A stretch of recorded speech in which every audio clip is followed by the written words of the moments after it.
Assalamualaikum warahmatullahi wabarakatuh.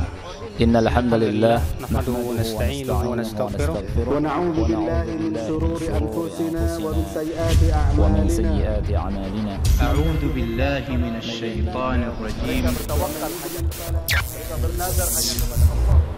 Wa asyhadu an la ilaha illallah.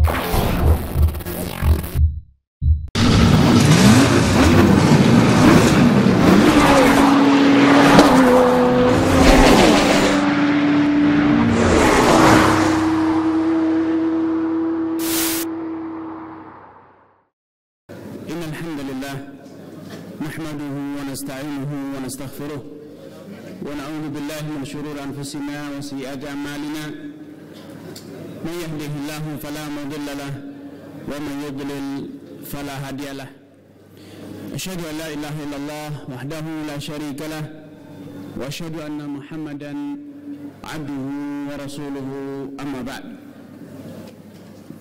إخوة أحبائي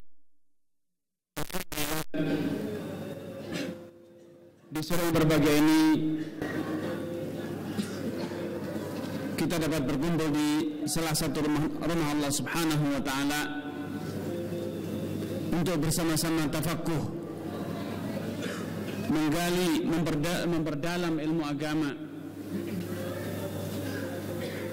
Rasulullah sallallahu alaihi wasallam telah bersabda, "Man yuridillahu bihi khairan yufaqihu fid din."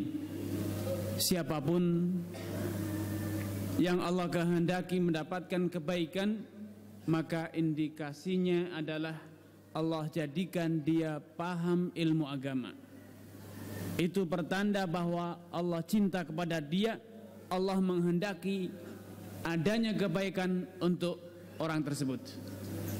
Indikasi kebaikan kita bukanlah harta, bukanlah jabatan, bukanlah popularitas, namun tatkala pintu hati kita dibuka oleh Allah Subhanahu wa taala, hati kita dibukakan untuk tafaqquh fid din, untuk melangkahkan kaki di dalam jalan menuju talabul ilm.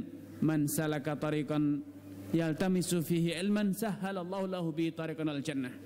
Siapapun yang menempuh satu perjalanan dalam rangka yaltamis, mencari walau belum tentu dapat, dalam rangka mengupayakan walaupun belum tentu berhasil. Jangan berkecil hati. Saya sudah sekian lama belajar, saya sekian lama menghadiri majelis ta'lim, tapi rasanya kok tidak segera jadi ulama. Jangan berkecil hati, karena Rasulullah SAW berjanji bukan dengan mendapatnya, tapi adanya kesungguhan, keinginan sungguh-sungguh, keseriusan untuk apa? Salaka tariqan, menempuh satu perjalanan, satu upaya. Yaltamis, iltamasa yaltamisu dalam bahasa Arab artinya adalah mencari. Nabi tidak mengatakan fawajada ilman, kemudian dia dapat ilmu, tidak. Tapi ada upaya, ada kerja keras, yaltamis, untuk mencari, mengupayakan, karena memang ilmu itu bagi banyak orang lebih susah didapatkan dibanding mencari barang hilang. Karena ilmu agama bukan hanya dihafalkan, bukan hanya didengar. Ilmu yang dimaksudkan dalam hadis ini bukan ilmu yang dihafal, bukan sekedar ilmu yang ditulis, bukan hanya sekedar ilmu yang bisa diulang kembali, dibacakan kembali, namun ilmu yang dimaksud adalah al-ilmun nafi', ilmu yang bermanfaat, ilmu yang tatkala didengar, tatkala didapatkan menumbuhkan iman, mengobarkan semangat untuk beramal, kemudian menumbuhkan semangat untuk menularkan kepada orang lain, mengajarkan kepada orang lain.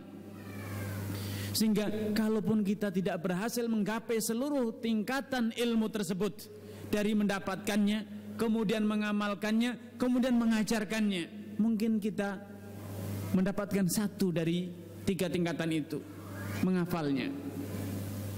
Mungkin kita mendapatkan dua tingkat, yaitu apa? Menghafal dan mengamalkannya, namun tidak bisa mengajarkannya. Apalagi kita mendapatkan tiga-tiganya, tentu itu adalah satu hal yang sangat istimewa. Sekedar kita berusaha mencari dengan sungguh-sungguh walaupun belum mendapatkannya. Bisa jadi tiga-tiganya tidak dapat. Kita hanya bisa walaupun sekian lama menghadiri pengajian, kita hanya bisa mengamalkan yang wajib saja. Kita bisa menjalankan yang wajib dengan utuh, sholat 5 waktu dengan utuh, dengan sempurna, puasa Ramadan dengan baik, kemudian ibadah haji, kemudian zakat dengan baik. Maka itu sudah menjadi satu fadilah. Karena Nabi pada hadis ini mengatakan yaltamis, tidak mengatakan wajada.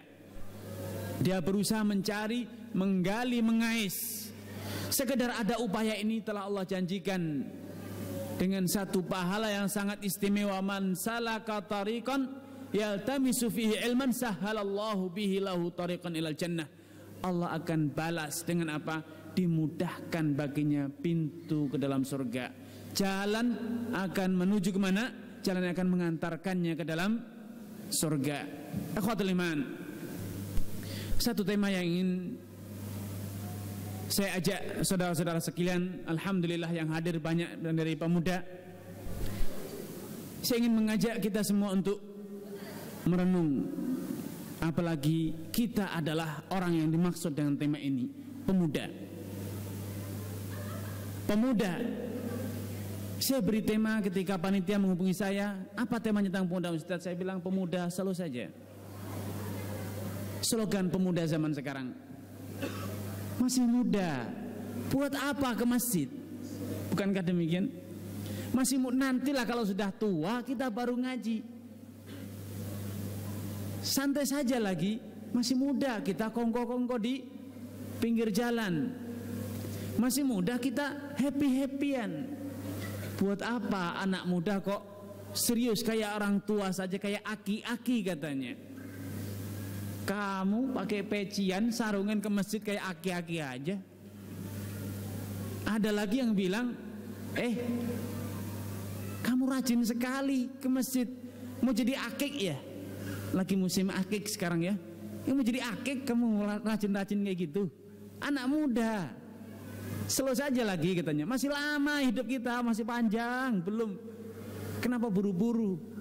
Ada yang bilang, yuk kita haji. Aduh, masih muda, nanti aja lah kalau udah nikah, kalau udah kawin. Ada yang bilang, mas nikah. Loh, masih muda kok nikah? Happy-happyan aja lagi katanya. Apalagi kata orang sekarang, anak muda cabe-cabean katanya. Aduh, saya tidak ngerti apa maksud cabe-cabean. Heran saya. Tapi itulah anak muda zaman sekarang. Anak muda zaman sekarang slogannya slow saja. Iya, bagus. Memang itu ide yang sangat bagus, cemerlang. Saya katakan anak muda yang slow saja. Namun slow yang seperti apa? Slow yang pemalas itu bukan slow, itu pemalas. Anak muda yang tidur saja itu bukan slow, itu kebablasan. Namanya slow itu, antum pernah di jalan kan? Di marka jalan itu ada slow, tulisan slow. Jangan ngebut. Anak muda identik dengan ngebut. Maka di marka jalan ada tulisan slow, ada angka 60 sampai 80 km per jam. Itulah slow. Artinya kita beramal, tetap berjalan, namun dengan waspada, hati-hati. Jangan ceroboh, jangan gegabah. Inilah pemuda yang sejati, pemuda yang slow tapi slownya benar. Ingin tahu seperti apa slownya para pemuda? Ingin tahu seperti apa slownya para pemuda yang benar? Satu hari ada seorang sahabat pemuda, dia figur para pemuda, seharusnya seperti itulah pemuda. Abdullah ibnu Amr ibn al-As, memiliki darah muda, hobi ngebut, tapi bukan ngebut motor karena belum ada motor, juga bukan hobi memacu kuda. Tapi lihatlah semangat pemuda kala itu yang harus direm. Nabi SAW suatu hari memanggil Abdullah ibnu Amr ibn al-As radhiyallahu ta'ala anhu wa nabi. Nabi berkata kepadanya, alam ukhbar annaka taqumul lail wa tasumun nahar. Wahai Abdullah, aku telah mendapatkan kabar, mendapatkan laporan bahwa kamu itu puasa setiap hari dan qiyamul lail sepanjang malam. Itulah pemuda yang ngebut, sehingga tidak ada istirahatnya. Tidak ada kata slow di sini, pelan-pelan, tidak ada, tapi kenceng darahnya pemuda. Maka Abdullah bin Amr mengatakan, bala ya Rasulullah, betul, mumpung masih muda ya Rasulullah, saya ingin ngebut yang pemuda. Dengan apa? Ibadah siang terusnya. Buat apa anak pemuda kok malas-malesan? Buat apa pemuda kok slow? Pemuda itu harus ngebut dong. Seperti zaman sekarang, pemuda ya pakai motornya aki-aki, larinya 80 ya, aki-aki. Pemuda itu 120 minimal speednya. Itu pemuda. Abdullah bin Amr Mas, bukan itu speednya. Ibadahnya luar biasa, bukan 120 cengeng, 200. Apa? Setiap hari puasa sepanjang malam qiyamul lail. Itu pemuda yang sejati. Maka Rasulullah SAW dikatakan, slow wahai Abdullah bin Amr Mas, pelan-pelan. Innaka in fa'alta dzalik, kalau engkau terus seperti itu caramu, apa yang terjadi? Gharat ainuka, engkau akan jadi kurus, matamu cekung karena tidak tidur dan tidak makan, puasa terus, siangnya puasa, malamnya qiyamul lail, tidak ada istirahat. Kata Nabi Muhammad, saya pemuda ya Rasulullah. Ketika diingatkan sum thalathata ayyam min kulli syahrin, kemudian apa jawaban Abdullah bin As? Dia mengatakan, ya Rasulullah, inni utiku aktsara min dalik. Ya Rasulullah, 3 hari sebulan, ya sedikit sekali. Aku belum pemuda, aku bisa puasa lebih. Kata dia, kalau gitu ya Rasul, kalau gitu ya Abdullah, puasalah 2 hari, istirahat sehari. Puasa 2 hari, istirahat sehari. Kata Abdullah bin Amr As, ya Rasulullah, inni utiku aktsara min dalik. Puasa sehari, istirahat 2 hari. Kata Rasulullah, kata Abdullah bin As, ya Rasulullah, inni utiku aktsara min dalik. Pemuda, cemen pemuda puasa sehari, libur 2 hari. Aku pengen lebih. Kata dia, sum siyama Daud. Kalau demikian puasanya Nabi Daud. Allah siyama Daud. Seperti apa puasanya Nabi Daud? Sum yauman wa aftir yauman. Puasa sehari, istirahat sehari, selang-seling. Kata Abdullah bin Abbas, ya Rasulullah, inni utiku aktsara min dzalik. Kurang ya Rasulullah. Ini pemuda, jangan diremehkan. Punya tenaga muda, punya semangat. Rasul menjawab, la aktsara, la afdala min siyami Daud. Tidak ada lagi puasa yang lebih utama dibanding puasanya Nabi Daud. Maka sejak saat itu Abdullah bin Amr al-As senantiasa puasa Nabi Daud. Puasa Nabi Daud yang dia jalankan. Dan kalau malam, ketika dia bertanya tentang bagaimana dengan qiyamul lail, kata Rasulullah SAW, tidurlah sampai setengah malam. Selanjutnya, sholatlah 1/3 malam. Kemudian tidurlah lagi 1/6 malam. Subhanallah, pemuda. Namun ternyata darah muda tidak surut dari diri Abdullah bin Al-As. Ketemu lagi dengan para pemuda lain, ketemu dengan sahabat Ali bin Abi Thalib, ketemu dengan sahabat Abdullah ibnu Umar radhiyallahu taala anhuma. Kembali bergejolak darah mudanya. Mulailah, ya Allah, pemuda masa puasa Nabi Daud, sehari puasa, sehari istirahat. Pemuda masa sholatnya cuma 1/3 malam. Tidak, kita harus datang lagi pada Nabi, minta. Jangan-jangan Nabi ini punya senjata pamungkas di rumahnya. Jangan-jangan Nabi ini punya ibadah rahasia, kita mau telusuri. Mereka bertiga datang ke rumah Nabi, ditanya istri-istrinya, bagaimana praktek ibadah Nabi di dalam rumah. Karena mereka merasa ini pasti Nabi punya ibadah spesial. Tapi Nabi tidak percaya pada kita bahwa kita anak muda punya semangat yang kuat, punya visi yang kuat. Maka mereka diam-diam datang ke rumah Nabi SAW, bertanya kepada para istri Nabi. Namun ternyata apa yang mereka dapatkan seperti yang diajar oleh Rasulullah SAW kepada Abdullah ibn Amr al-As. Namun akhirnya mereka introspeksi diri, wajar.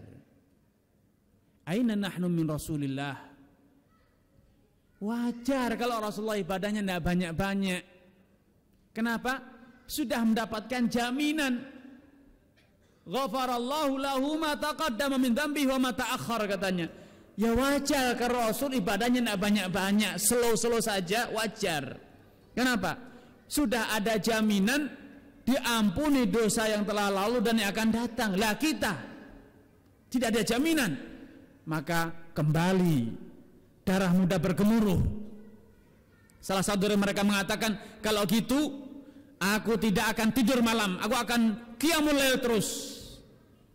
Yang satu bilang, kalau saya akan puasa terus menerus, tapi malamnya saya tidur. Yang satu lagi, ya cemen kalian berdua, beraninya cuma separuh hari, beraninya cuma malam, siangnya penakut. Kamu beraninya ya cuma siang, malamnya tidur. Kalau saya ama ana la atazawwajun nisa, kalau saya tidak ingin nikah. Mungkin antum bilang, ya ndak hebat dong. Tidak, inilah orang yang lebih semangat. Kenapa? Dia tahu yang menyebabkan orang tidur malam itu adalah perempuan. Yang menyebabkan dia bekerja di siang hari adalah perempuan, ingin menafkahi. Kalau gitu saya tidak ingin nikah. Agar siangnya saya tidak harus bekerja, cukup ala kadarnya makan, anak pemuda cukup. Malam saya tidak ada yang ganggu. Kalau yang satu tadi malam qiyamul lail, tapi siangnya kan bisa gerayangan. Yang satunya siangnya puasa, malamnya bisa kerja. Kalau saya tidak, dua-duanya tidak. Dengan cara apa? Siangnya saya akan puasa, malamnya saya akan qiyamul lail. Karena itu saya tidak ingin nikah. Karena wanita lah yang menyebabkan siang kita tidak bisa puasa, harus bekerja. Kalau malam juga wanita yang menyebabkan kayak tidak bisa qiyamul lail sepenuhnya. Semangat muda luar biasa, berkobar kembali. Padahal Abdullah bin Amr sudah ditegur. Namun itulah pemuda, darah muda mengalir dalam diri jiwa mereka. Ingin ngebut, tapi bukan ngebut onta atau kuda, tapi ngebut dalam ibadah. Mumpung masih muda, sehat, fisik kuat, maka ibadahnya ngebut. Nah, kalau sudah tua, sudah ngos-ngosan ibadahnya. Sholat sudah gemeteran kakinya, lututnya sudah tidak kuat. Kalau puasa sudah loyo, qiyamul lail sudah lelah. Mereka ingin mumpung masih muda, kita optimalkan semuanya. Ketika Nabi SAW pulang ke rumah, mendapatkan laporan dari para istrinya, ada 3 pemuda, yaitu sahabat Ali bin Abi Thalib, Abdullah bin Amr al-As, dan Abdullah bin Umar, datang bertanya demikian. Kemudian mereka semuanya akhirnya mengambil satu keputusan. Maka buru-buru Nabi SAW memanggil mereka. Ketika orang ini dipanggil, dan Rasulullah SAW bersabda kepada mereka, antumul ladzina taquluna kadza wa kadza, benarkah kalian bertiga yang berkata demikian demikian? Mereka semuanya mengatakan, bala ya Rasulullah, betul ya Rasulullah, kamilah orangnya. Kemudian Nabi mengatakan, ama inni wallah, sungguh demi Allah, ketahuilah, sejatinya aku adalah atqakum lillahi wa akhsyakum lah. Aku adalah orang yang paling bertakwa dari kalian, dan orang yang paling memiliki rasa khasyah, orang yang paling sempurna rasa khasyah, rasa takutnya kepada Allah. semangat untuk menjalankan ibadah, semangat untuk meninggalkan maksiat. Aku adalah orang yang paling sempurna dari kalian, dan orang yang paling takut kepada Allah adalah aku, bukan kalian. Walau demikian kata Nabi, walakin asumu wa uftir wa akumu wa arkud wa atazawwajun nisa. Walau demikian, walau aku adalah orang yang paling bertakwa, orang yang paling takut kepada Allah dibanding kalian, aku puasa dan juga berhenti puasa makan. Aku sholat dan juga aku arkud, tidur, dan aku juga menikahi wanita. Faman raghiba an sunnati falaysa minni. Barang siapa yang tidak senang dengan cara ibadahku ini, barang siapa yang tidak rela, barang siapa yang tidak suka dengan cara-cara beribadah ini, falaysa minni, maka dia bukan golonganku. Inilah pemuda yang sejati, inilah pemuda Islam, pemuda yang slow, beramal dengan ilmu, bukan hanya dengan semangat muda, bukan pemuda yang sudah mati semangat, pemuda namun seperti aki-aki. Ya Allah, masih muda masa puasa, masih muda masa qiyamul lail, mumpung masih muda happy-happyan katanya. Itu bukan pemuda. Sudah masih muda sudah ingin pensiun. Orang yang ingin happy-happyan itu kan ingin pensiun, ingin istirahat, ingin santai-santai. Itu adalah semangat kakek-kakek, semangat aki-aki, bukan pemuda yang kongko-kongko, pemuda yang duduk-duduk pinggir jalan. Ngaji, bisa baca Al-Quran? Tidak bisa. Hafal berapa? Sudah tua, tidak bisa buat hafalan. Itu adalah aki-aki. Pemuda yang sejati adalah pemuda seperti Abdullah bin Amr al-As. Pemuda yang sejati adalah pemuda seperti Ali bin Abi Thalib, seperti Abdullah bin Umar. Dikisahkan oleh sebagian ahli sejarah, di satu hari ada 3 pemuda lain lagi yang seperti pemuda zaman sekarang, duduk bukan di pinggir jalan, duduk bukan di perempatan jalan atau di mall atau di kafe, bukan, duduk di bawah Ka'bah, beribadah merenung di sana. Dia adalah Abdullah ibn Zubair, Urwah ibn Zubair, dan Marwan ibn Hakam. 3 sahabat, 2 bersaudara, 1 dari orang lain. Abdullah bin Zubair adalah kakak dari Urwah bin Zubair. Abdullah bin Zubair adalah manusia pertama yang terlahir di dalam Islam, putra dari Asma binti Abi Bakrin dan juga Az-Zubair bin Al-Awwam. Beliau adalah pemuda pertama yang lahir dalam kondisi muslim. Adiknya Urwah bin Zubair adalah seorang tabi'in, tidak sempat berjumpa dengan Nabi. Marwan bin Hakam adalah seorang tabi'in. Mereka bersahabat, 3 orang, berteduh di bawah Ka'bah setelah beribadah, sholat dan macam-macam, berzikir kepada Allah seperti anak muda, menyusun cita-cita, bertanya. Mereka berkata, falyatamanna kullu wahidin minna 'ala Allah. Hendaknya hari ini kita, setelah beribadah ini, kita berada di bawah naungan Ka'bah, masing-masing dari kita membuat cita-cita harapan kepada Allah. Maka dimulailah dari Abdullah ibn Zubair, dia yang lebih tua. Dia berkata, atamanna mulkul Hijazain. Aku bercita-cita menjadi penguasa di 2 Hijaz, yaitu Mekah dan Madinah. Kemudian adiknya atau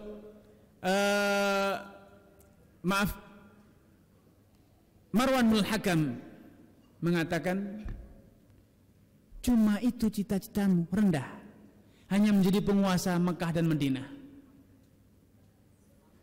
Marwan bin Hakam mengatakan, atamanna 'ala Allah mulkul ard. Aku bercita-cita, berharap kepada Allah, aku menjadi penguasa bumi. Bukan cemen, cita-cita menjadi penguasa dunia, dari ujung dunia ke ujung dunia. Luar biasa. Urwah bin Zubair mengatakan, Barakallahu fi umniyatikum. Semoga Allah memberkahi cita-cita kalian. Kalau aku cita-citaku an ya'khudhan nasu haditsan Nabi sallallahu alaihi wasallam minni, katanya. Kalau aku punya cita-cita agar seluruh manusia di dunia ini berguru kepadaku menuntut ilmu hadis Nabi sallallahu alaihi wasallam. Dia tidak punya cita-cita tentang dunia. Dan subhanallah, 3 orang pemuda ini Allah kabulkan cita-citanya. Abdullah bin Zubair pernah memimpin, menguasai, menjadi penguasa Mekah dan Madinah. Abdul Malik bin Marwan menjadi khalifah Bani Umayyah yang menguasai dari ujung Maroko hingga ujung dataran Cina. Betul-betul menjadi raja dunia. Kerajaan mana, negara mana yang lebih luas dibanding kekuasaan yang pernah dimiliki oleh Abdul Malik ibn Marwan. Dan Urwah bin Zubair menjadi salah satu ulama ahli hadis yang besar di zaman beliau, zaman tabi'in. Dan semua orang dari penjuru dunia berguru kepada beliau. Subhanallah. Itu pemuda punya cita-cita setinggi langit. Bukan seperti pemuda sekarang. Slownya pemuda. Mereka punya optimisme slow, jangan khawatir. Mereka semua tidak punya bekal. Abdullah bin Zubair orang miskin, tidak punya harta, tidak punya pemuda, tidak punya apa-apa. Abdul Malik bin Marwan, dia punya cita menjadi raja dunia. Tidak punya apa-apa dia. Pemuda, tapi dia tidak gentar. Slow saja, jangan khawatir. Buat cita-cita, mumpung masih muda. Tidak perlu ada yang dikhawatirkan. Tidak perlu ada yang menghalang-halangi. Tidak ada yang perlu kita. Untuk apa kita membuat cita-cita yang rendah? Itulah pemuda yang sebenarnya. Sedangkan Urwah bin Zubair, dia memiliki cita-cita yang luhur. Dia tidak ingin menjadi sekedar bisa menghadiri pengajian, menjadi panitia pengajian. Tidak. Dia tidak rendahan dengan menjadi anak ingin seperti ustadz itu. Rendahan sekali cita-citanya. Dia ingin mengatakan, dia bercita-cita, saya ingin menjadi gurunya manusia sedunia dalam urusan hadis. Subhanallah. Cita-cita pemuda. Itulah sesungguhnya pemuda yang sejati. Abdullah bin Abbas radhiyallahu ta'ala anhu, ketika Nabi sallallahu alaihi wasallam meninggal dunia, beliau baru berumur 15 tahun. Pemuda. Contoh lain dari pemuda. Ketika Nabi meninggal, ada salah seorang Ansor, teman karib Abdullah bin Abbas. Ketika Nabi meninggal, Abdullah bin Abbas menghampiri teman karibnya ini. Ta'al, falnata'allam min ashabi Rasulullah SAW wa hum wafirun. Wahai kawanku, wahai sahabatku, mari kita memanfaatkan kesempatan ini, mumpung masih muda, mumpung masih ada kesempatan, kita berguru kepada para sahabat Nabi yang masih utuh ini, belum berkurang, semuanya masih ada, kita berguru. Namun lihat apa jawaban pemuda, ya masih muda, jangan buru-buru, slow saja. Kok kayak aki-aki menghadiri pengajian? Ini slow yang salah. Ini slownya pemuda zaman sekarang. Nanti pengajian itu kan identik dengan kakek-kakek dan nenek-nenek, orang-orang yang sudah pensiun menghadiri pengajian. Slow aja lagi katanya. Ini slownya pemuda yang salah tempat. Namun Abdullah bin Abbas tidak demikian. Dia punya sahabat karib, tapi ketika sahabat karibnya salah memahami arti muda, salah memahami arti pemuda, dia tinggalkan. Abdullah bin Abbas bergegas belajar, menimba ilmu. Namun temannya tadi apa dia mengatakan? Ajabanlah kayak Ibn Abbas. Aneh kamu ini Abbas. Anak muda yang tidak tahu diri katanya. Atadhunnuna anna an-nasa yahtajuna ila ilmik wa ashabu Rasulullah sallallahu wafirun katanya. Heran. Masih muda tapi kayak aki-aki aja. Masih muda kayak sudah kehilangan kesempatan. Masih banyak, tenang saja katanya. Apa kamu kira orang itu akan butuh pada ilmumu? Padahal para sahabat yang tua-tua ini masih banyak ulama. Kenapa mesti kita belajar? Biarlah sudah ada ustadz-ustadz, ada para kiai, ada para ulama. Cukup mereka. Susah-susah kita belajar. Buat apa? Pengen tahu masalah gampang, tanya saja, telepon ke ustadz, selesai masalah. Ini pola pikir anak muda itu. Namun Abdullah bin Abbas meninggalkan sahabat karibnya tersebut, walaupun dia seorang sahabat karib, dia tinggalkan karena ini pemuda yang tidak punya semangat, pemuda yang tidak punya antusias, pemuda yang tidak punya darah muda, darahnya dingin, beku sebelum memanas. Maka Abdullah bin Abbas tinggalkan sahabat karibnya. Dia tidak menggubris ucapan sahabatnya. Dia belajar, mendatangi para sahabat Abu Bakar, Umar, Uthman. Terus dia bertanya, berguru kepada Zaid bin Thabit dan serta sahabat-sahabat yang lainnya.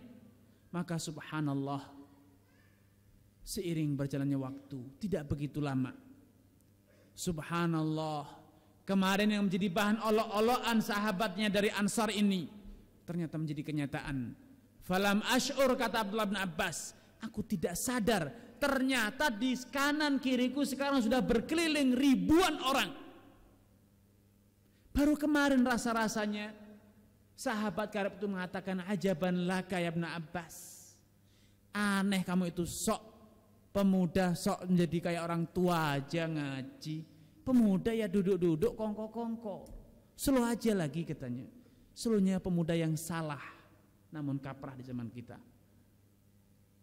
Dia berpikir seperti itu, mumpung masih muda, happy-happyan aja kita. Buat apa kita serius? Masih banyak ulama. Kalaupun kita mau belajar, besok masih banyak. Hilang satu masih pada 1000. Namun subhanallah, tanpa sadar, waktu terasa begitu cepat.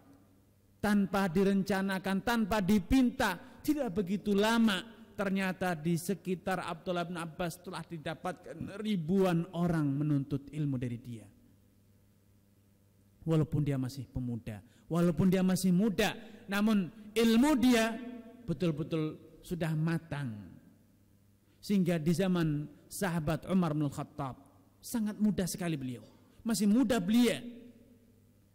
Ketika Nabi meninggal dunia, Abdullah bin Abbas berumur 15 tahun kira-kira. Abu Bakar menjadi khalifah 3,5 tahun. Berarti baru sekitar 18 tahun. Namun di zaman Umar bin Khattab, ketika beliau menjadi khalifah, Abdullah bin Abbas adalah salah satu penasehatnya, salah satu tim ahlinya. Sehingga kalau ada masalah yang pelik, masalah yang rumit, salah satu yang dijadikan tempat rujukan oleh Umar bin Khattab adalah pemuda satu ini, yaitu Abdullah Ibnu Abbas radhiyallahu taala anhu an nabi. Itulah pemuda yang sejati, pemuda yang memiliki darah muda, berkobar, ingin terus belajar, terus menggali dan menggali. Adapun pemuda yang seperti sekarang, slow dalam artian, dalam tanda kutip, duduk di pinggir jalan, slow dalam artian tidur-tiduran, slow dalam artian hura-hura, itu bukan slow, tapi itu matinya darah muda, bekunya darah muda. Tidak ada semangat untuk berkarya, tidak ada semangat untuk berjuang, tidak ada semangat untuk beramal, tidak ada semangat untuk talabul ilm, tidak ada semangat untuk berpacu, berlomba-lomba dalam kebaikan. Abdullah bin Amr bin As yang telah saya ceritakan di atas, pada salah satu peperangan juga beliau ini sebaya dengan Abdullah bin Abbas belasan tahun. Ketika Nabi meninggal, kira-kira itu baru belasan tahun. Namun demikian, Abdullah ibnu Amr bin As, salah satu pemuda yang mendapatkan kepercayaan dari Nabi untuk mengurus logistik pasukan perang di zaman Nabi, menyiapkan perbekalan. Pemuda, tapi karena semangat, karena ilmu, karena kekuatan fisiknya, dia mampu menyiapkan logistik pasukan perang. Bukan sembarangan, bukan hal yang remeh, bukan pekerjaan yang ringan, kepanitiaan majelis taklim saja, tidak. Pasukan perang yang dia siapkan. Dia buat hitung-hitungan perbekalan, dia mengumpulkan logistik dan lain sebagainya. Subhanallah, itulah pemuda yang sejati. Itulah pemuda yang sejati. Namun jangan sampai kebablasan seperti pada awal yang telah diceritakan, ingin qiyamul lail terus, puasa terus, tidak. Slow, tapi jangan menjadi pemuda yang mati, tidak punya harapan, pemuda yang mati, tidak punya semangat, pemuda yang tidak punya semangat berkorban dalam jiwanya untuk beramal dan berjuang di jalan Allah Subhanahu wa taala. Ikhwatul iman, kata slow yang sebenarnya yang diinginkan oleh Rasulullah sallallahu alaihi wasallam adalah slow seperti yang beliau sampaikan kepada Abdullah bin Amr bin Al-As. Kalau engkau Abdullah bin Amr bin Al-As, qiyamul lail terus menerus, puasa terus menerus, apa yang akan terjadi? Gharat ainuka, matamu akan masuk ke dalam, kau akan kurus kering kerontang, ngantuk. Wa nafihat nafsuk, dan jiwamu pun akan lelah dan akhirnya bosan. Karena itulah kemudian Nabi memberikan pesan, inilah slow yang sebenarnya. Alaikum minal amali ma tutikun, fa innallaha la yamal wa in tamallu, fa innallaha la yamal hatta tamallu.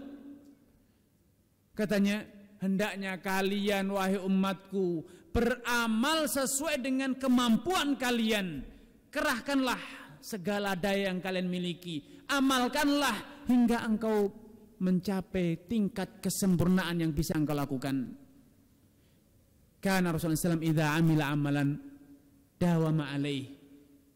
Kemudian Rasul juga bersabda, innallah yuhibbu ahadakum idza amila amalan an yutqinah. Inilah soal yang sebenarnya. Sejatinya Allah senang bila ada dari kalian itu yang beramal, kemudian dia beramal hingga perfect, hingga sempurna. Dia beramal sesuai dengan kemampuan yang dia bisa lakukan, sesuai dengan batas kemampuan yang dia miliki. Inilah selalu yang sejatinya. Jangan sampai melampaui batas. Kenapa demikian? Nabi memberikan alasan. Amalkanlah sebatas maksimal yang bisa kalian lakukan, jangan berlebih. Jangan melebihi batas kemampuan kalian, karena ketahuilah kalian punya sifat malal, kalian punya sifat bosan, kalian punya sifat jenuh, kalian punya sifat lelah dan letih. Dan ketahuilah, innallaha la yamal, Allah Subhanahu wa taala tidak pernah bosan untuk diibadahi. Karena itu jangan uji nyali dalam urusan ibadah. Saya ingin beramal ibadah semua waktu saya akan untuk. Tidak. Saatan sa'ah. Ada kalanya seperti kata Rasulullah SAW, kita istirahat, kita tidur, kita memberikan kepuasan pada diri kita sendiri. Fa inna li nafsika 'alaika haqqan. Sejatinya dirimu itu punya hak yang harus engkau tunaikan. Berilah makanan yang cukup, asupan gizi yang cukup, istirahat yang cukup, selebihnya segera amal seperti yang Allah firmankan, fa idza faraghta fansab. Kalau engkau telah selesai dari satu urusan, selesai dari satu amalan, segera bangkit dan amalkan amalan lain. Itulah pemuda yang sebenarnya. Wallahu ta'ala alam. Kita jeda dengan adzan terlebih dahulu, dan insyaallah akan kita lanjutkan sedikit di sesi setelah sholat isya, dan selanjutnya akan tanya jawab. Tidak tahu dari panitia apakah sholat isya dulu atau kita lanjutkan. Alhamdulillah, wassalatu wassalamu ala Rasulillah wa ala alihi wa ashabihi wa man walahu, amma ba'd. Ikhwata hibai, salah satu hal yang sering menjadi pembicaraan syabab, para pemuda, adalah tadi yang sekarang telah menjadi slogan, kaula muda suka cabai-cabean, ya. Katanya, kenapa mau menikah belum punya modal, tidak nikah, tapi kok punya darah muda yang menggebu-gebu. Akhirnya apa? Katanya cabai-cabean, entah apa maksudnya. Tapi yang jelas namanya cabai itu pedas dan panas. Itulah panas-panasan katanya. Yang muda ya panas-panasan. Subhanallah. Pemuda belum punya uang, itu bukan hanya kalian, bukan hanya kita, bukan hanya pemuda zaman sekarang. Itu sejak zaman dahulu kala. Simak pengakuan salah seorang pemuda di zaman Nabi, Abdullah bin Mas'ud.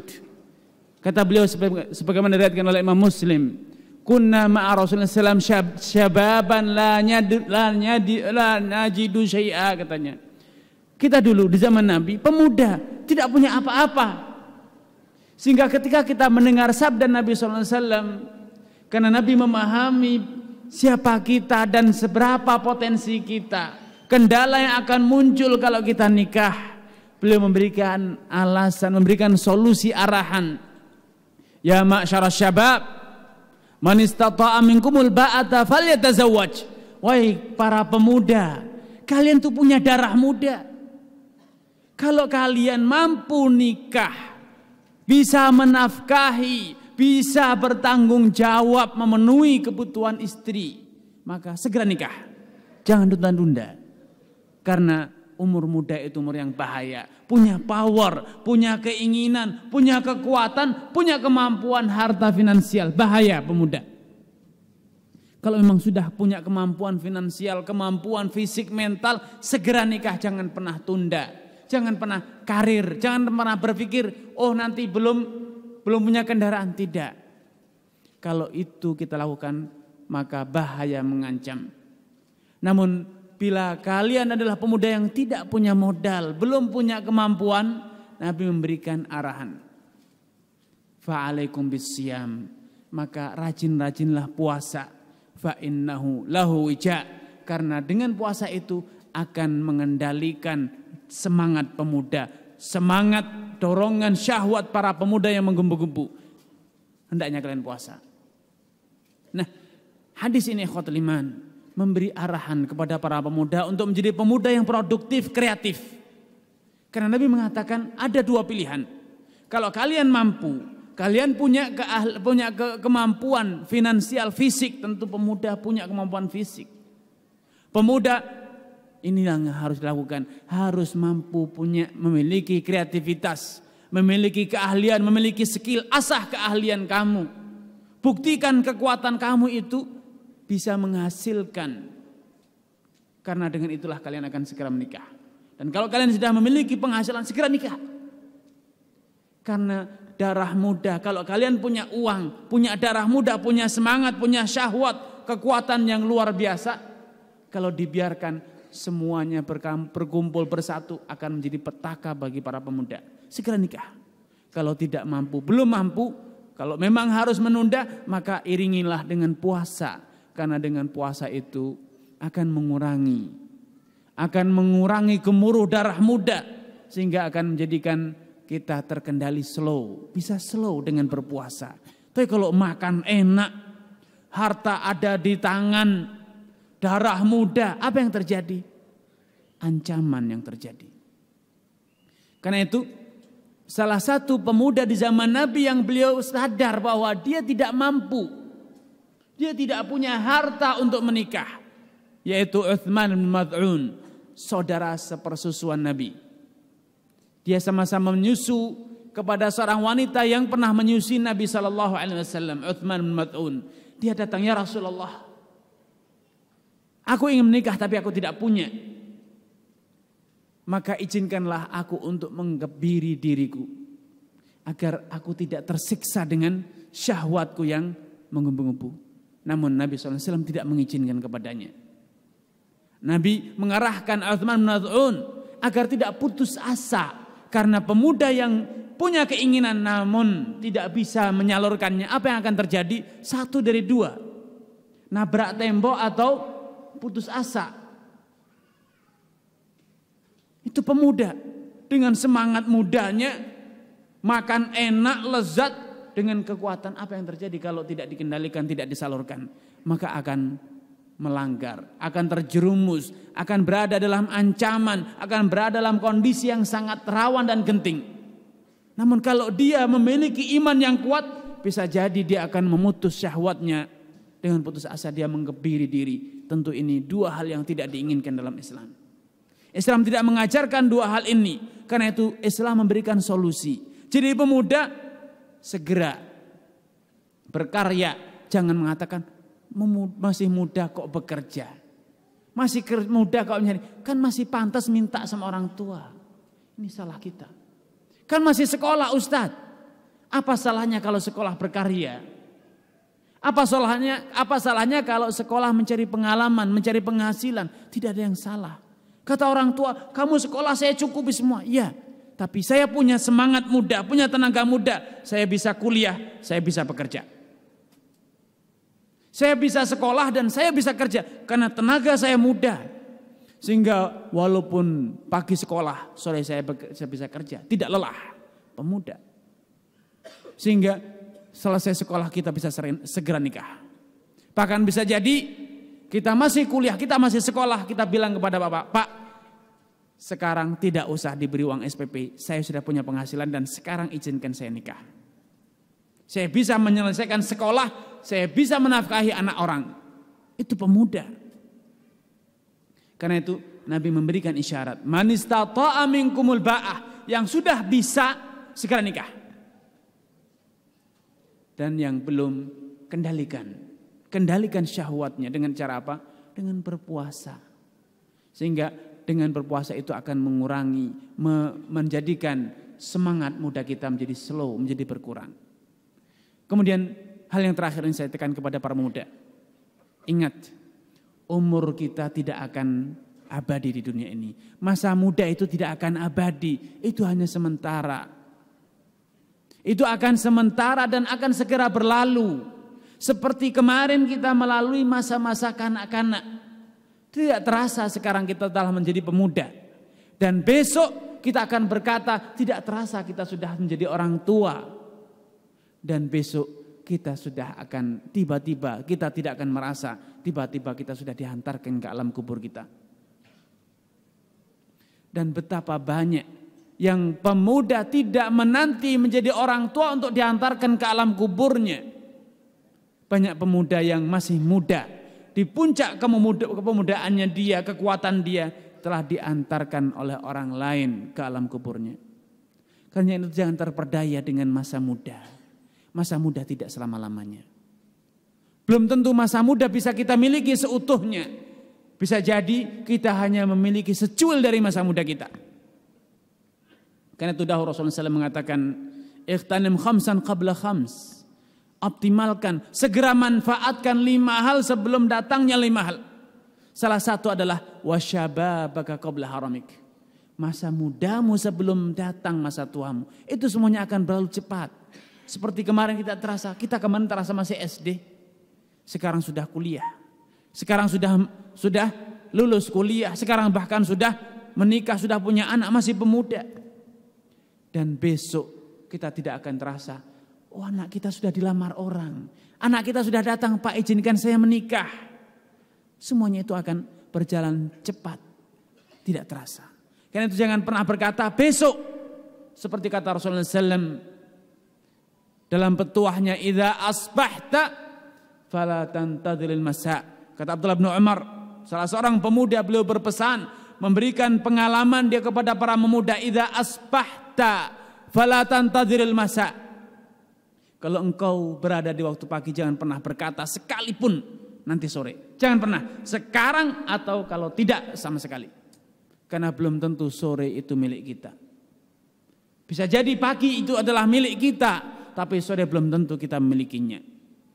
Karena itu sekarang juga lakukan, sekarang juga kerjakan. Jangan pernah menunda. Dan kalau kita sedang sore jangan pernah berkata besok pagi saja. Karena belum tentu kita memiliki hari pagi kita. Bisa jadi ini adalah kesempatan terakhir kita. Betapa banyak orang yang tertawa terbahak-bahak di pagi hari. Di sore hari telah menjadi kenangan. Dan betapa banyak orang yang di sore hari dia jejingkirakan seperti anak muda lainnya. Umumnya anak muda zaman sekarang. Di sore hari dia telah dibungkus di dalam kain kafannya. Subhanallah. Karena itu jangan pernah menunda. Jangan pernah ada kata nanti. Apalagi besok. Karena saat ini milik kita, tapi nanti belum tentu. Saat ini kita menjadi pemuda, bisa jadi besok kita telah menjadi orang tua, fisik masih muda, umur masih muda, namun Allah Subhanahu wa taala tidak rela kita melanjutkan umur muda kita, gaya pemuda kita, bisa jadi kita jadikan lumpuh oleh Allah Subhanahu wa taala. Betul banyak orang yang masih muda, kemarin kuat, kemarin luar biasa, namun ketika pagi datang dia telah menjadi pemuda namun lumpuh, tidak berdaya apa-apa. Apa yang akan kita lakukan? Penyesalan. Itulah yang akan terjadi. Karena itu optimalkan masa muda. Kalau bekerja ya bekerjalah di masa muda, jangan berkata nanti kalau sudah tua saya akan bekerja. Kalau ingin menikahlah di umur masih muda. Karena kalau sudah tua, aduh sudah tua, anak masih kecil-kecil. Jangan pernah berkata kalau ingin beribadah, nanti kalau sudah tua. Belum tentu ketika kita tua bisa beribadah. Belum tentu kita punya peluang. Karena bisa jadi sudah banyak tagihan, banyak pekerjaan, banyak beban, banyak ini dan itu. Dan jangan pernah berkata umur muda itu harus kita foya-foya di dalamnya. Belum tentu. Belum tentu kita foya-foya sekarang, besok kita bisa foya-foya. Karena itu Rasulullah SAW memberikan satu warning kepada kaum pemuda. Syiraru ummati. Orang yang paling buruk di tengah-tengah umatku ini adalah para pemuda yang wulidu fin naim, yang dilahirkan dalam kenikmatan, kemewahan, orang tuanya kaya raya, dimanjakan, diberi kemewahan. Wulidu fin naim, yakuluna asnafan minat ta'am. Dia makan sesuka yang dia mau, apapun yang dia mau makan dia bisa dapatkan. Wa yalbasuna alwanan minal libas, dia mengenakan pakaian apa saja yang dia mau, dia bisa beli. Tapi dari siapa? Dari uang orang tuanya, dari hasil pemberian orang tuanya, dia dimanjakan. Dia bukan generasi pemuda yang hebat, dia adalah generasi pemuda yang cengeng. Wa yatashaddaquna fil kalam, kalau berbicara luar biasa, kayak orang hebat saja. Padahal kalau sudah kena dingin, ada Pak, kedinginan. Kalau kena hujan, Pak, kehujanan. Kalau tidak ada yang menyuguhkan makanan, mati kelaparan. Kalau tidak dikasih telat kiriman dari bapaknya, sudah menjadi perampok. Kenapa? Mau makan, mau foya-foya, tidak punya uang. Orang tuanya telat. Bisa jadi sekarang orang tua kaya, besok jatuh miskin. Apa yang akan kita lakukan? Karena itu kata Nabi, syiraru ummati. Umatku yang paling buruk adalah generasi muda yang dilahirkan dalam kemewahan. Makan makanan yang enak, lezat, tapi bukan dari cucuran keringatannya. Dia memakai pakaian yang mewah, yang bagus, yang bermacam-macam, bukan dari hasil kerjanya, tapi semuanya adalah uluran tangan orang tuanya. Karena itu dahulu orang Arab menanamkan jiwa muda pada anak-anak mereka dan mengatakan, laisar rajul, bukanlah lelaki yang sejati yang bisa mengatakan ana ibnu fulan, aku adalah anaknya fulan. Itu bukan lelaki. Itu banci, itu perempuan yang hanya bisa mengatakan aku adalah anaknya si fulan. Namun lelaki yang sejati yang mengatakan ha anadha, inilah aku, inilah hasil karyaku, inilah aku seorang pemuda yang betul-betul pemuda, punya ketangguhan mental, punya karya, bisa berbuat, bisa melakukan. Buktikan. Jangan pernah berkata aku adalah anaknya si fulan, aku adalah punya warisan, aku bakal punya warisan, aku bisa minta. Tidak. Tapi lelaki yang sejati, jadilah lelaki yang sejati yang bisa mengatakan inilah hasil saya. Inilah saya, hasil saya berbuat karena saya bisa, saya membeli karena saya punya, bukan karena saya diberi. Itulah pemuda yang sejati.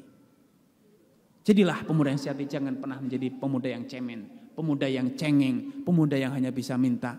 Pak, Bu, ini pemuda yang tidak punya masa depan. Pemuda yang tidak punya harapan di masa depan. Di saat masih muda saja minta.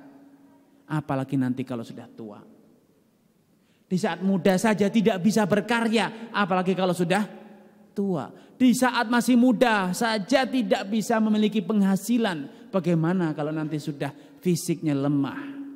Apa yang diharapkan dari pemuda-pemuda semacam itu? Karena itu buktikan Anda adalah pemuda yang sebenarnya. Wallahu ta'ala alam. Untuk pertanyaan silakan, mungkin kita mulai dari yang jamaah pria dulu. Silakan. Silakan. Ada pakai mic?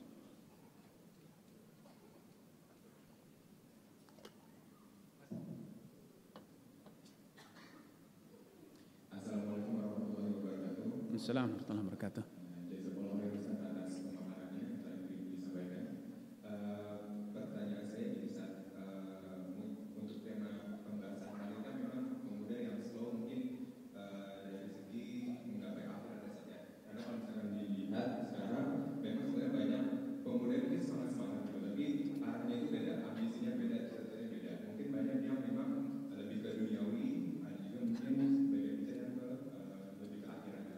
Dan saya sih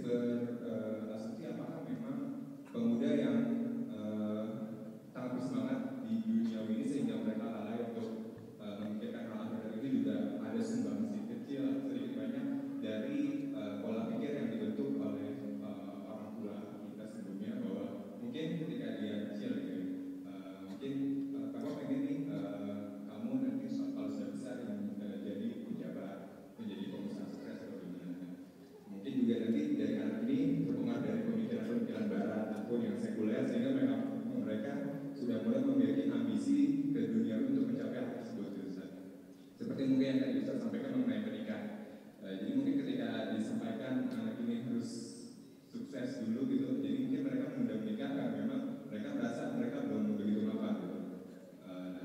Pertanyaan saya, apakah sebenarnya definisi sukses, definisi pemuda muslim sejati yang sukses seperti itu? Mungkin nanti dari Bapak atau Ibu Muslim yang sudah memiliki putra bisa mendefinisikan hal tersebut, karena mungkin pemuda-pemuda yang sukses sendiri juga bisa meredefinisikan sukses itu seperti apa, Ustaz?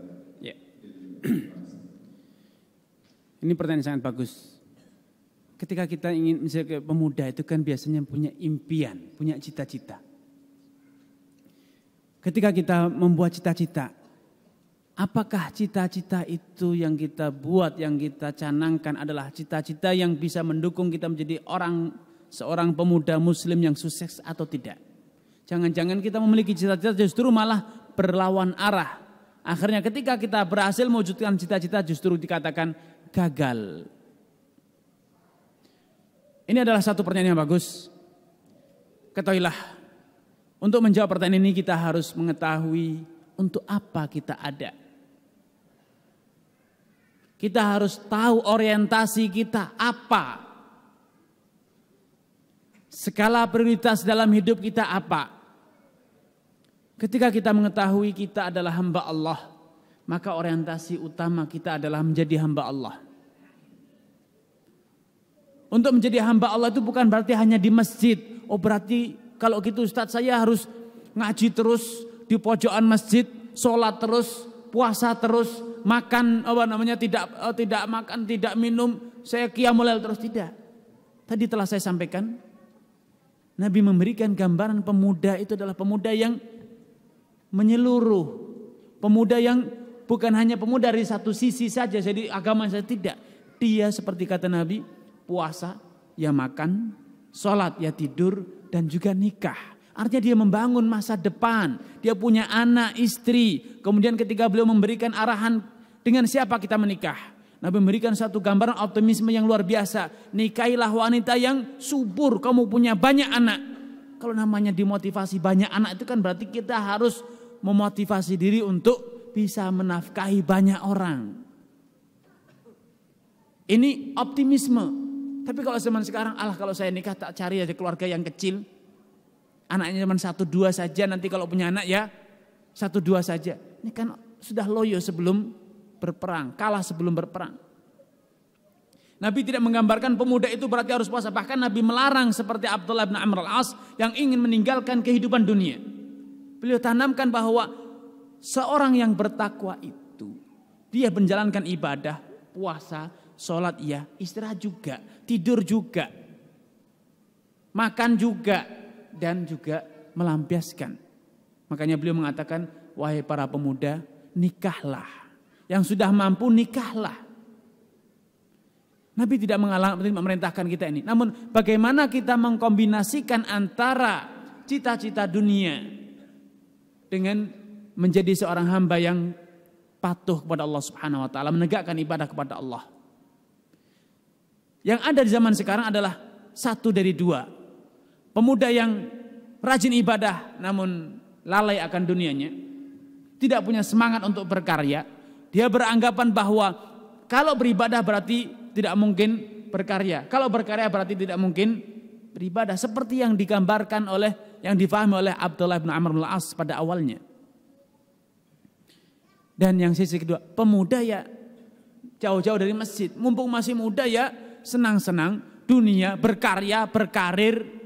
Seakan-akan kalau dia karir dia tidak bisa beribadah. Seakan-akan ibadah itu akan menghalang-halangi karirnya. Ini adalah suatu hal yang sangat salah. Karena itu saya katakan orientasi kita kemana? Orientasi kita adalah untuk dua-duanya. Namun skala prioritas kita di mana? Prioritas kita ada di akhirat.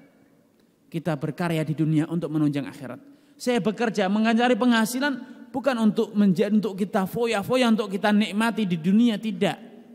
Tapi adalah untuk menunaikan kewajiban kita sebagai suami, menafkahi anak istri. Kita punya karib kerabat untuk kita santuni. Kita punya agama yang harus kita perjuangkan. kita bangun, kita punya masa depan. Inilah pemuda yang sebenarnya. Karena itu kita harus memahami untuk apa kita ada di dunia ini. Kemudian kedua, prioritas kita di mana? Ketika kita bisa mengkombinasikan duanya, maka itulah seorang muslim yang sejati. Belum tentu kaya, tapi dia bisa menyandingkan dua-duanya. Belum tentu miskin juga tidak. Bisa jadi dia kaya namun bisa menyandingkan dua-duanya. Tidak ada masalah. Betapa banyak dahulu pemuda-pemuda di zaman Nabi yang kaya raya, tapi bisa menyandingkan dua-duanya. Abdullah bin Zubair itu seorang kaya raya. Dia seorang ulama dari kalangan pemuda. Namun dia punya cita-cita menjadi penguasa di Mekah dan Madinah. Dan terwujud. Beliau masih muda, belum tua.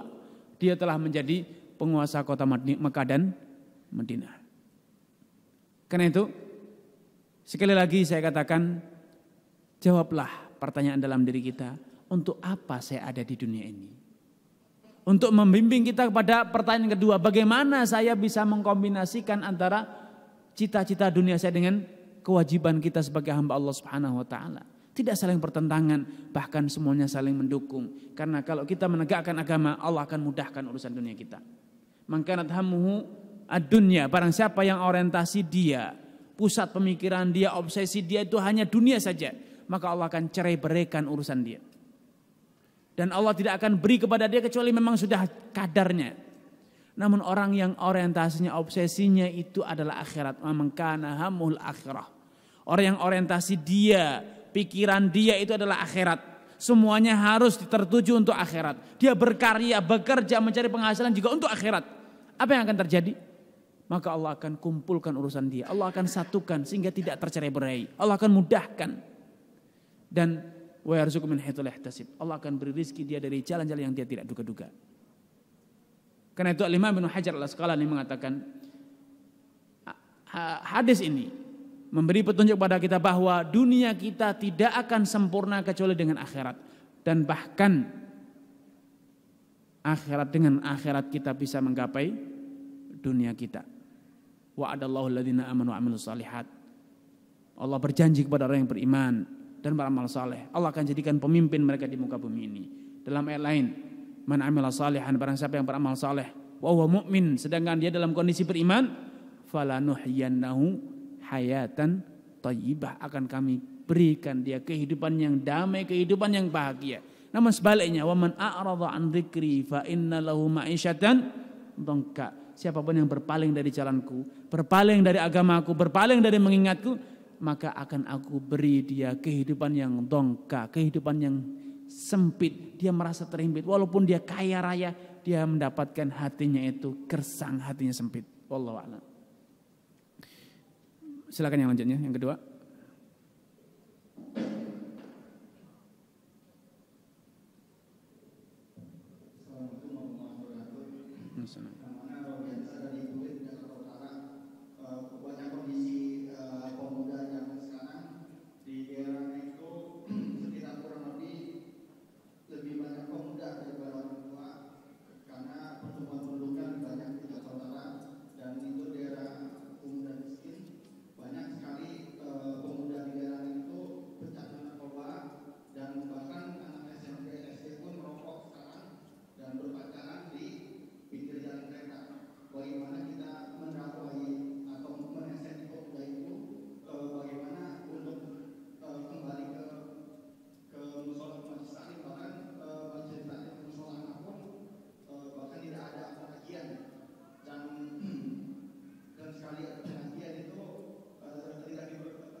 Pertanyaan sangat bagus.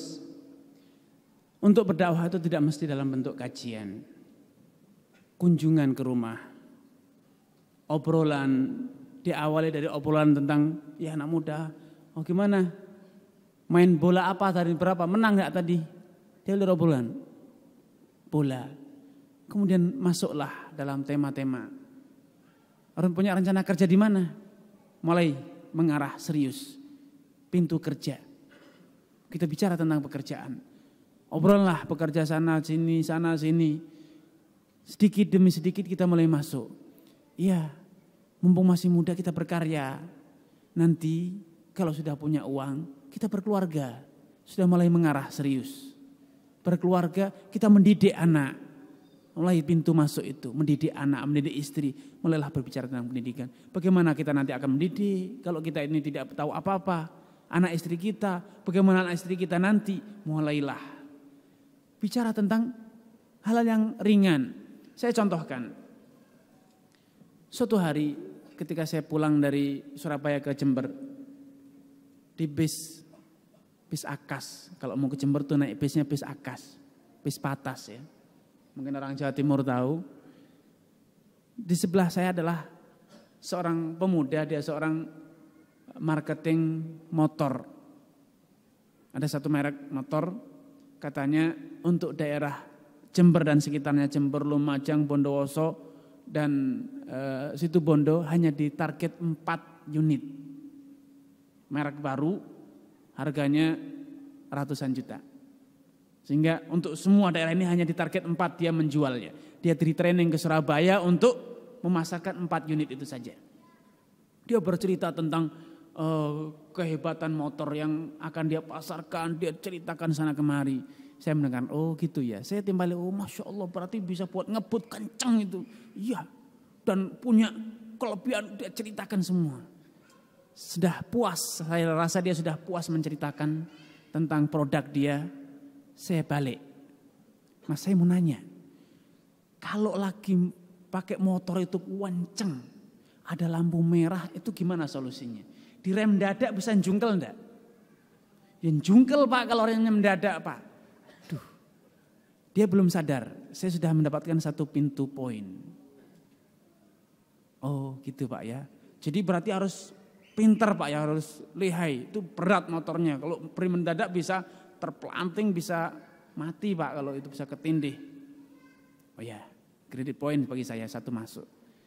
Oh berarti kalau naik motor sekencang apapun itu harus memperhatikan lampu merah pak ya. Iya.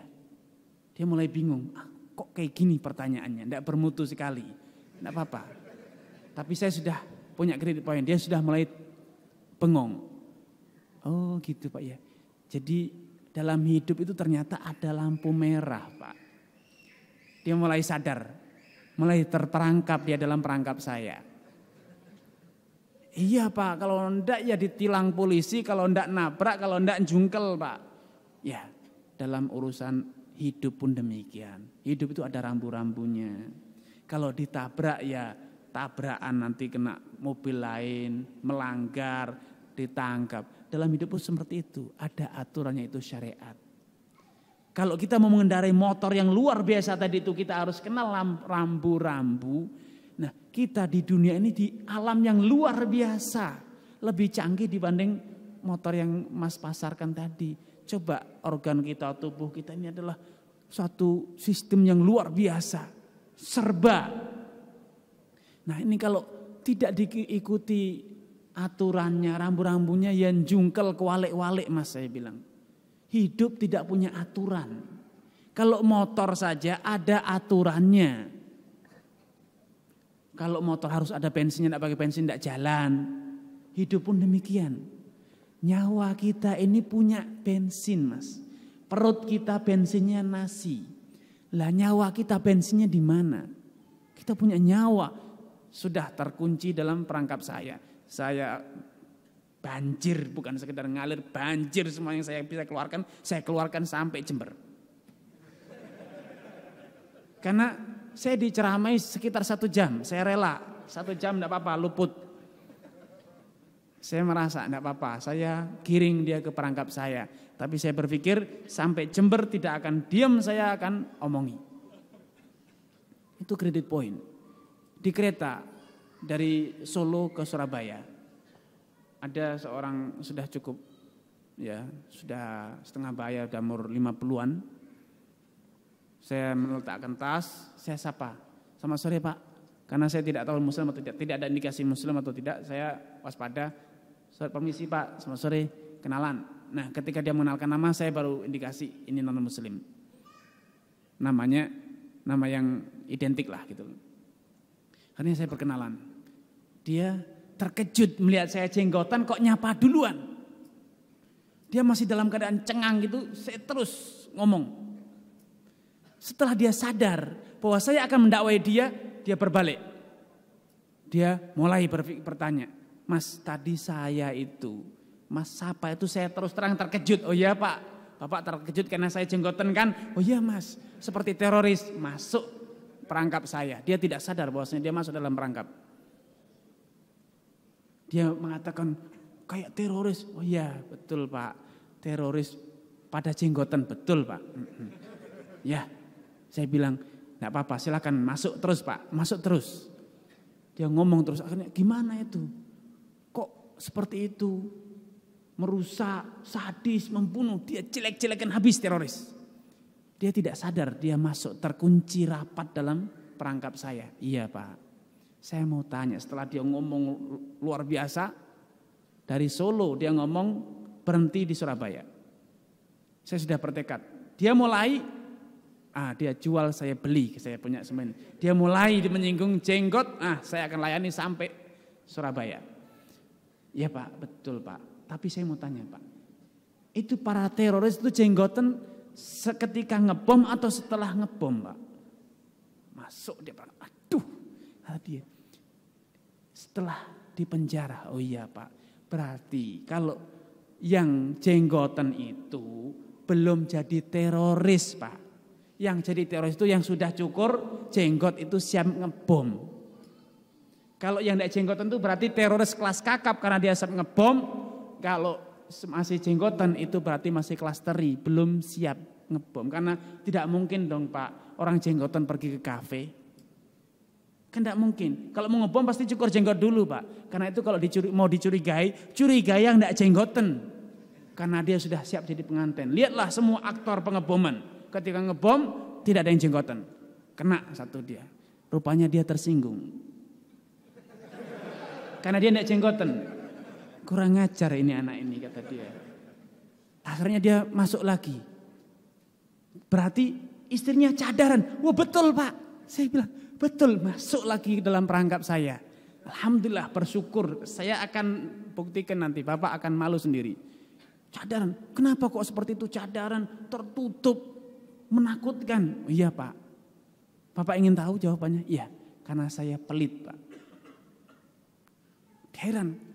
Kok ada orang ngaku pelit tanpa malu-malunya ngaku pelit? Ya jawabannya karena saya pelit. Itu kan istri saya yang belikan make up saya. Ya hanya saya yang boleh menikmatinya Pak.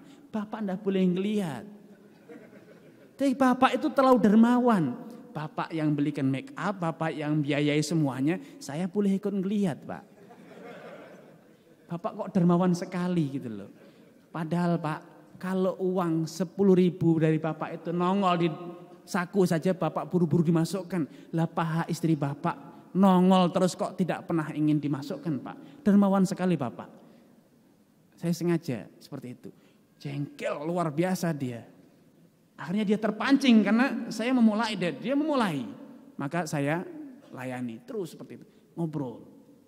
Dia bilang akhirnya, ya tapi teroris itu kejam sekali. Masa ngebom orang tidak bersalah? Oh iya Pak, tidak apa-apa Pak. Itu memang teroris itu kejam sekali Pak. Saya juga mengatakan saya tuh sakit hati dengan ada orang-orang yang seperti itu. Jahat memang Pak. Iya. Setelah dia ngomong tentang teroris macam-macam, perilaku kasar macam-macam, saya bilang Pak, gini Pak, terorisme itu bukan zaman sekarang saja Pak. Pola pikir tidak dituruti, dibunuh itu sudah ada sejak zaman Nabi Adam. Bapak adalah seorang Nasrani. Tahu ceritanya Qabil dan Habil. Bagaimana yang satu kecewa dibunuh. Dicerita di kitab-kitab Bapak, Perjanjian Lama, Perjanjian Baru ada ceritanya bagaimana Nabi Yahya. Bapak tahu kemana akhir hayat dia? Dibunuh. Dan kalau dalam umat saya, dalam ajaran, kalau sekarang perilaku teroris itu dituduhkan kepada umat Islam, korbannya itu manusia biasa Pak. Tapi saya mau tanya pada Bapak, Nabi Isa itu dalam bahasa kami, menurut agama Pak Yesus, apa yang terjadi pada dirinya Pak? Jadi korban apa dia Pak? Dibunuh dengan sadis kan Pak? Disalib, dibunuh. Korban terorismenya kok ya keterlaluan Pak. Kalau korban terorisme umat Islam hanya orang Australia, biasa, manusia biasa. Lah dalam sejarah agama Bapak kami tidak mengakui Nabi Isa tidak dibunuh. Tapi kan Bapak beriman bahwasanya Tuhannya Bapak menjadi korban teroris. Teroris kok super power sekali Pak, korbannya sampai anaknya Tuhan. Saya pengen rasa no Pak. Saya bilang memang enak mancing-mancing orang itu, saya bilang. Jadi itu contoh, artinya dengan siapapun kita bisa diskusi, kita bisa ngomong, tidak mesti harus ceramah. Saya akhirnya karena saya pancing dia emosi, dia marah, dia tersinggung, tapi dia tidak bisa ngomong. Saya ngobrol dengan dia, diskusi tentang seputar Islam, korupsi, koruptor, macam-macam. Semua yang jelek dia lontarkan ke semua, saya layani. Salah satunya adalah masalah koruptor. Ini koruptor, dana Al-Quran pun dikorupsi. Ini gimana ini, masa agama mengajarkan seperti itu? Iya Pak, yang salah itu Bapak. Tinggal di negara mayoritas penduduknya Muslim. Ya yang mencuri banyaknya Muslim, yang orang baik yang Muslim. Negara ini merdeka, siapa yang merdekakannya Pak? Pahlawannya paling banyak Muslim Pak. Kalau Bapak ingin pencurinya paling banyak dari agama Bapak, silahkan tidak usah jauh-jauh ke Filipina. Perampoknya, pelacurnya, semuanya pengemisnya ya dari teman-teman Bapak. Jengkel dia. Nasib Bapak tinggal di sini. Kalau Bapak mau lihat perampoknya silakan ke Amerika, Filipina. Bapak akan dapatkan saudara-saudara Bapak lah yang merampok, yang mencuri, yang semuanya itu dari umatnya Bapak. Jadi ini adalah contoh bagaimana kita itu harus pandai memanfaatkan momentum. Pandai memanfaatkan. Jadi apapun itu bisa kita memanfaatkan. Cuman kadang kita itu terbelenggu dengan pola pikir. Dakwah itu harus dalam bentuk ceramah, tidak harus. Obrolan apa saja bisa kita manfaatkan untuk menjadi celah masuk dalam menasihati atau mendakwahi orang lain. Wallahu a'lam. Mungkin satu lagi dari Putra, silakan. Di belakang. Ya.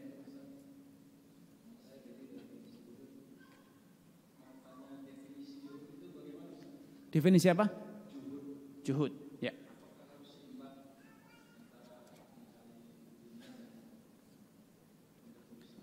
Ya. Kalau kita harus seimbang celaka kita Mas. Sholat kita kan cuma 5 waktu. Tidur kita 8 jam. 4 jam. Kalau kita harus sholat sehari 4 jam. Apa enggak boyoen Mas? Sakit encok itu. Tidur 4 jam kita sholatnya harus 4 jam. Kalau makan sekali makan 1/4 jam kita habiskan waktu. Sholatnya harus 1/4 jam. Apa enggak kesemutan kakinya? Kita bekerja di kantor 8 jam, kita harus sholat lagi 8 jam, apa enggak celaka kita? Allah tidak terlalu ambisi dari kita meminta yang banyak. Allah itu meminta yang sedikit saja. Sholat 5 waktu saja. Kalau mau ditambah yang sunnah ya enggak usah banyak-banyak. Sebelum dan sesudahnya 2 rakaat sudah cukup. Enggak usah banyak-banyak. Maksimal kalau 2 rakaat, 4 rakaat tambah 2 jadi 8 atau dari paling berapa menit. Setelah itu silahkan bekerja sepuasnya. Sedikit. Tapi yang sedikit ini jangan dikorupsi. Serius, sungguh, konsentrasi ibadahnya yang benar. Zakat, Allah tidak minta yang banyak kok. 2,5%. Yang 97,5% silahkan dinikmati semaunya. Semaunya. Asalkan tidak melanggar syariat. Silahkan untuk beli pakaian, silahkan untuk makan, silahkan bangun rumah, silahkan. Dari 1 tahun yang kita miliki Allah hanya meminta 1 bulan. Itu pun tidak 1 bulan, setengah bulan. Karena siangnya saja, malamnya silahkan. Bukan sebulan, setengah bulan. Karena hanya dari pagi ke sore. Dari seumur hidup kita hanya diminta sekali menunaikan haji. Tidak usah lama-lama, tidak tiap tahun. Jadi tidak harus berimbang. Tetap lebih dominan urusan dunia. Akhirat itu hanya sedikit, tapi Allah akan lipat gandakan yang sedikit itu. Yang sedikit itu, kalau kita puasa Ramadan 1 bulan, maka pahalanya akan Allah lipatkan 10 kali lipat dan bahkan lebih. Sehingga kalau 30 hari sama saja puasa 300 hari pahalanya. Kalau kita tambah lagi dengan puasa 6 hari Syawal, maka genep 360 hari pahalanya. 5 kali sholat sehari pahalanya sama dengan 50 kali sholat. Subhanallah, tidak minta banyak. Tidak usah berimbang, jangan berpikir berimbang sudah. Yang sedikit ini saja jalankan dengan sempurna, dengan baik. Itu sudah luar biasa. Suatu hari datang orang Arab Badu yang dia sibuk dengan urusan dunianya. Kata dia, ya Rasulullah, utusanmu mengaku Allah mewajibkan atasmu untuk sholat 5 waktu. Apakah benar? Kata Nabi, ya. Sungguh demi Allah yang mengutusmu dengan membawa kebenaran, aku tidak akan menguranginya dan juga tidak akan menambahnya sedikit pun. Aku akan sholat 5 waktu saja, puasa Ramadan saja, zakat itu saja, tidak lebih dan tidak kurang. Kata Nabi, kalau dia jujur omongannya, maka dia akan masuk surga. Jadi yang Allah pinta itu tidak banyak, tapi sungguh-sungguh. Tapi jalankan dengan seutuhnya. Tapi siapa dari kita yang mampu menjalankan sholat 5 waktu dengan seutuhnya? Rukunnya, syaratnya, khusyuknya, ikhlasnya. Karena itulah Allah berikan solusi, bukan beban. Allah berikan solusi. Kalau kamu sadar tidak bisa menjalankan sholat 5 waktu dengan sempurna, solusinya adalah ditembel. Dengan apa? Dengan sholat sunnah. Kalau bajumu robek, jangan dibiarkan. Malu, segera cari penjahit, dijahit. Jahitannya itu adalah ibadah-ibadah sunnah.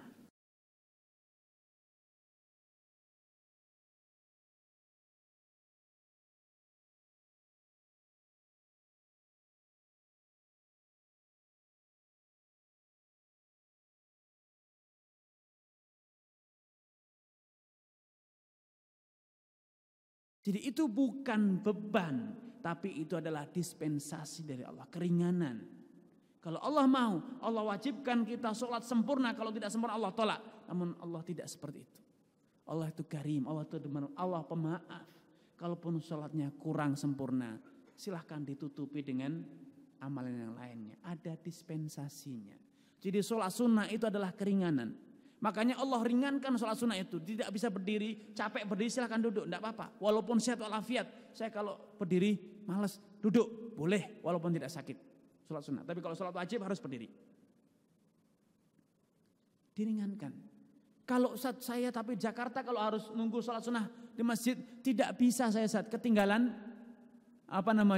bis. Ya, sudah naik bis sambil duduk di bis boleh. Tapi saya naik motor Ustaz.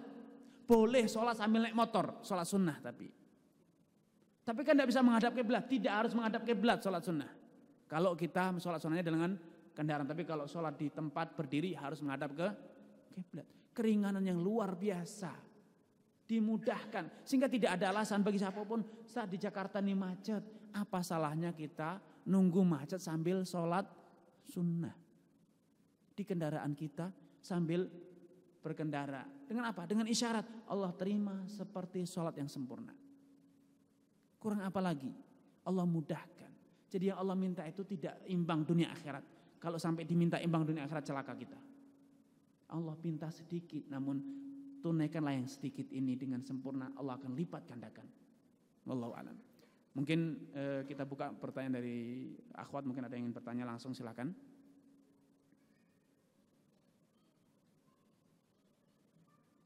Mungkin dari panitia ada yang mengantarkan mic ke belakang.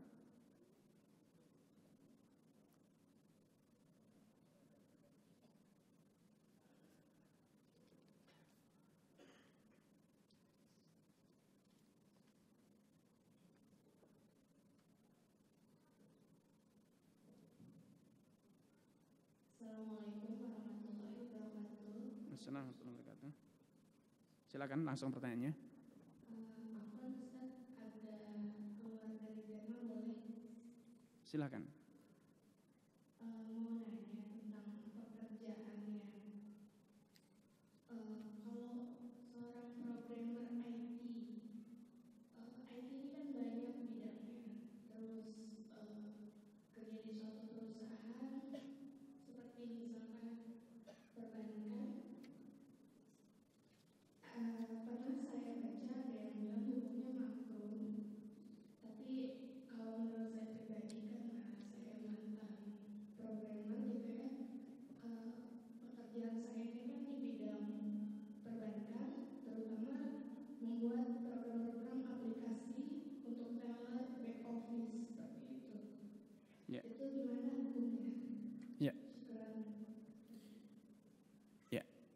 terima kasih pertanyaannya.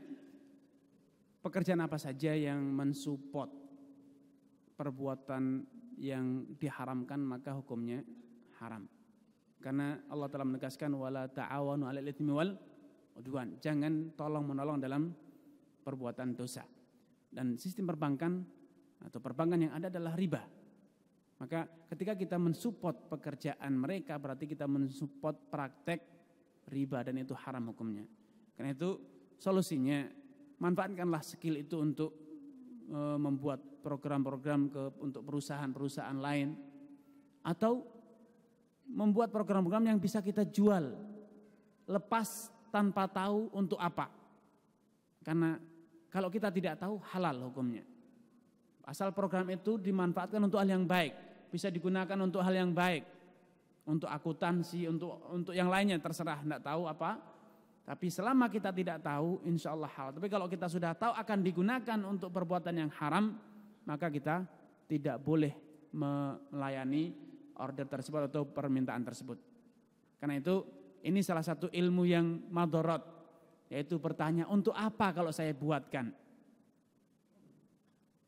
Kalau kita mendapatkan order tidak usah bertanya.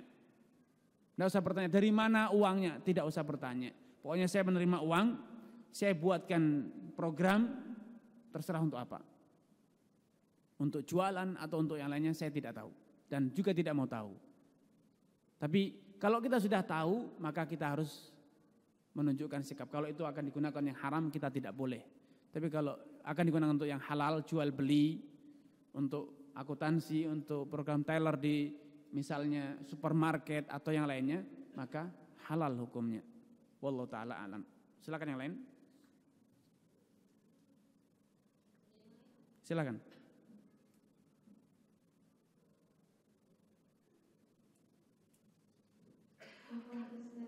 Ya.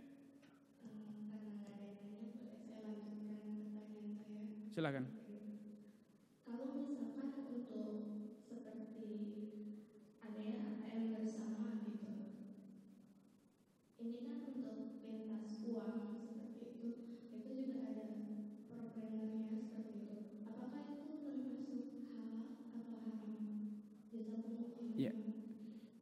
Itu kan untuk mensupport satu sistem yang digunakan oleh perbankan. Seperti tadi saya katakan, mensupport praktek haram sampai pun para ulama menfatwakan menyewakan rumah, gedung atau yang lainnya sampai pun cateringnya itu menurut para ulama tidak boleh karena itu adalah support baik langsung ataupun tidak langsung, namun yang jelas itu adalah untuk mensupport mereka. Tapi kalau kita berjualan kepada siapa saja, ada pegawai bank datang beli, layani tidak masalah. Karena dia membeli sebagai pribadi, bukan sebagai bagian dari sebuah sistem. Bukan sistem di perbankan, sebuah manajemen, bukan. Tapi dia adalah sebagai personal ketika dia keluar dari kantor, beli atas nama pribadi. Tapi kalau dia pesan catering untuk dibuat di meeting di kantor, jangan dilayani. Kalau mau beli silahkan, misalnya ini. Sama dengan ATM, mesin ATM itu adalah satu sistem dari sekian banyak layanan yang dibuat di perbankan. Dan penggunaan mesin ATM bukan hanya untuk transfer dan mengambil uang, tapi untuk berbagai macam transaksi-transaksi yang bisa jadi itu adalah transaksi riba, seperti membayar tagihan kartu kredit misalnya, bisa jadi.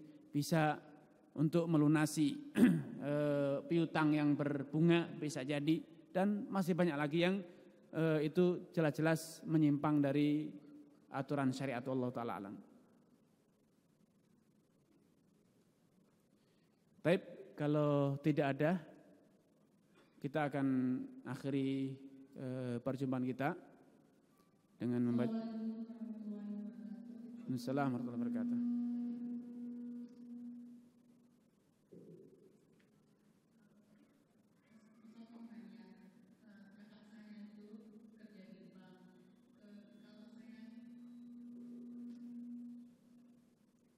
Ya.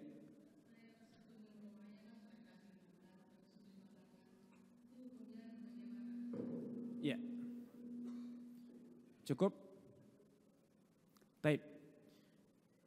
Perlu diketahui harta haram dalam Islam itu ada dua jenis secara global. Harta haram karena memang bendanya haram. Seperti daging babi haram karena memang bendanya haram. Didapat dari mencuri ya haram, beli ya haram, berburu ya haram. Dengan segala cara haram, tidak bisa menjadi halal. Karena memang bendanya haram. Khamr, dikasih hadiah ya haram. Bikin sendiri ya haram. Maka tidak ada solusi kecuali dibuang, dimusnahkan. Karena memang bendanya haram. Tapi ada barang-barang haram. Haram karena cara mendapatkannya. Cara mendapatkannya. Misalnya yang seperti ditanyakan tadi, dia bekerja di perbankan, dapat uang, kemudian mengirim hadiah ke kita, atau karena saudara, kita berkunjung silaturahmi sebagai kewajiban bersaudara, apalagi untuk menasihati, apalagi untuk menegur, mengingatkan, kemudian dia menyuguhkan, itu halal untuk diminum dan dimakan. Walaupun tidak menggugurkan kewajiban kita untuk amar ma'ruf dan nahi mungkar, tidak saling bertentangan. Amar ma'ruf dan mungkar harus ditetapkan, harus ditegakkan. Tapi dia datang ke kita bukan karena kita bekerja kepada orang riba yang praktek riba, bukan. Dia memberinya dengan cara yang halal, yaitu sebagai hadiah, sebagai suguhan. Itu halal. Seperti yang terjadi zaman Nabi ketika Nabi SAW mendapatkan hadiah dari Barirah, sepiring makanan daging. Hadiahnya berupa daging. Nabi hendak makan. Ditegur oleh Aisyah, ya Rasulullah, innaha shadaqah. Sejatinya daging itu asal usulnya adalah sedekah yang didapatkan oleh Barirah. Kemudian Barirah karena mendapatkan sedekah daging banyak, akhirnya menghadiahkan sebagiannya kepada kita. Maka kata Nabi, laha shadaqah walana hadiah. Itu sedekah itu bagi dia, tapi kita akan mendapatkannya dengan cara hadiah, bukan sedekah. Telah berubah jalur kepemilikannya, jalur mendapatkannya. Sama rampasan perang. Ketika kita berjihad, mengalahkan orang kafir, mendapatkan rampasan perang, bisa jadi hartanya orang kafir itu dapat dari praktek zina, merampok, menipu, korupsi, macam-macam. Tapi itu semuanya terhapus. Kenapa? Kita mendapatkannya dengan cara apa? Yang halal, yaitu hasil rampasan perang, jihad di jalan Allah SWT itu halal.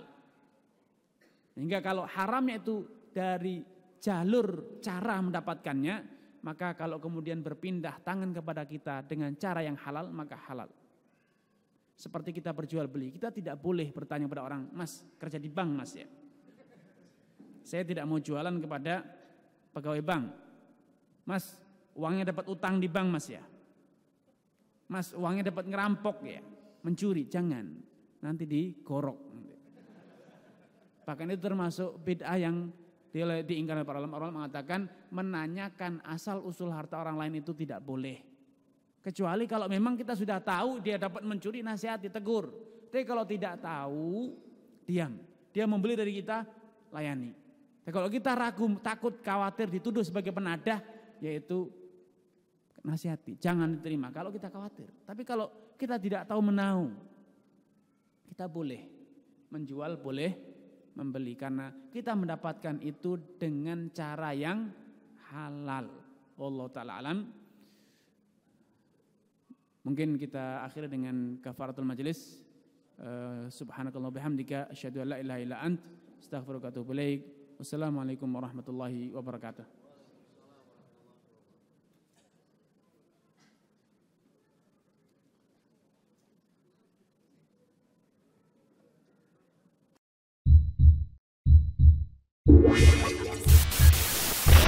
Assalamualaikum warahmatullahi wabarakatuh. Innal hamdalillah nahmaduhu wa nasta'inuhu wa nastaghfiruh wa na'udzu billahi min shururi anfusina wa min sayyiati a'malina. A'udzu billahi minasy syaithanir rajim. Wa asyhadu an la ilaha إلا الله